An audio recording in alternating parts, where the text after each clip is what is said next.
يدخل الإسكندر على المقبرة من المقابر، يلقي له فرد واحد يلقط. مو هاي المقابر القديمة ترى كلها بالية، يعني كلها أجساد، كلها أنامل حلوة، كلها عيون لطيفة، كلها أجساد شفافة، كلها هذه تحولت إلى تراب، إلى ذرات من الرمل المتطاير على الرؤوس.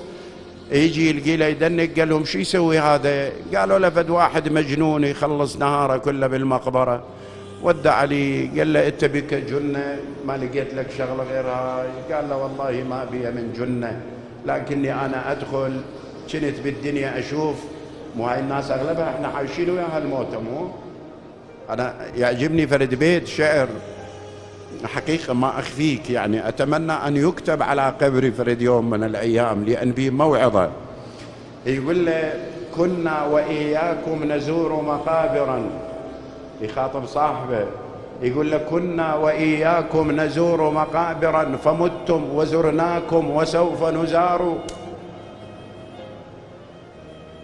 هي النتيجة، هي نتيجة حتمية ما بيها مجال يعني.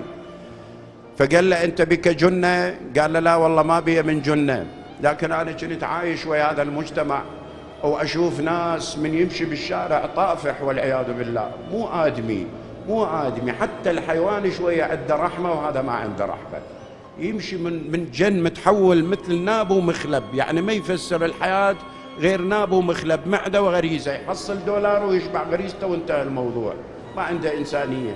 وأشوف ناس فقرة تمشي في صف الحائط يدوب، لو مدبر قوتها لو ما مدبر قوتها. والله أكو ناس تبات بلا عشاء الآن بالعراق، ثقوا واعتقدوا أكو ناس من مطرة الدنيا اليوم مطرت على روسها، ما عندها مأوى تأوي إليه ولا عندها ظل تستظل به. هيجي أكو بالبلد ناس، أو أكو ناس بالبلد تاكل حلال وحرام، يا حنان يا منان ارزقني من ما كان، ويفسر الرشوة بالهدوية، ويغير الربا يسميه تجارة، مو ويسمي الأمور بمسميات شرعية. يقول له أنا شفت هذا التناقض موجود على الأرض، لكن الآن لما حلوا في باطن الأرض الكل تساوت، صارت واحد، ماكو شيء يعني، ماكو اختلاف ما بينهم. هي هاي المشكلة. ولقد جئتمونا فرادا كما خلقناكم أول مرة وتركتم ما خولناكم وراء ظهوركم.